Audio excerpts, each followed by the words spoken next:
അപ്പം ഇന്ന് നമുക്കൊരു സദ്യ സ്പെഷ്യൽ ക്യാബേജ് തോരൻ ഉണ്ടാക്കിയാലോ. അതിനായിട്ട് ഒരു ക്യാബേജ് ഞാൻ ചെറിയ കഷ്ണങ്ങളായിട്ട് മുറിച്ചെടുത്തിട്ടുണ്ട്. പിന്നെ ഒരു ഉള്ളിയും കൂടി ചെറുതായിട്ട് മുറിച്ചെടുത്തിട്ടുണ്ട്. അപ്പോൾ ഇത് രണ്ടും കൂടി ഞാൻ ചോപ്പറിലിട്ടിട്ട് ചെറിയ കഷ്ണങ്ങളാക്കിയിട്ട് മുറിച്ചെടുക്കുന്നുണ്ട്.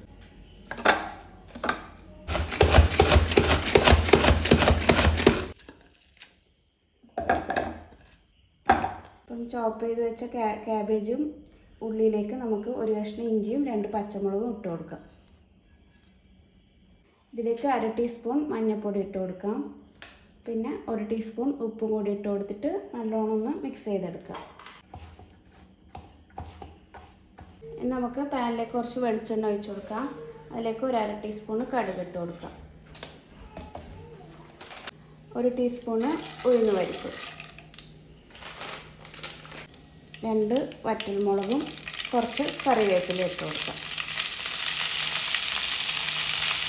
കടുക് പൊട്ടി വരുമ്പോഴത്തേക്ക് നമുക്ക് 1/2 കപ്പ് തേങ്ങ ചിരകിയത് ഇട്ട് കൊടുക്കാം. തേങ്ങ ഇട്ട് കൊടുത്തതിന് ശേഷം ഒന്ന് വറുത്തെടുക്കാം. ഒരു കുറച്ച് ബ്രൗൺ കളറാവുന്ന വരെ ഒന്ന് വറുത്തെടുക്കാം.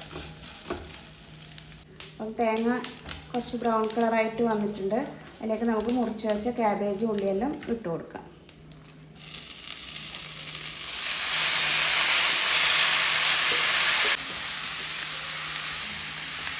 ഇതെല്ലാം നല്ലോണം മിക്സ് ചെയ്തെടുത്തിട്ടുണ്ട്.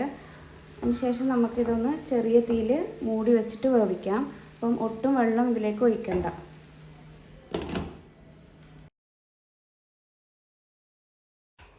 അപ്പോൾ അടിപൊളി ടേസ്റ്റുള്ള ക്യാബേജ് ഉപ്പേരി ഇവിടെ റെഡി ആയിട്ടുണ്ട്. എല്ലാവരും ഒന്ന് ട്രൈ ചെയ്ത് നോക്കണേ.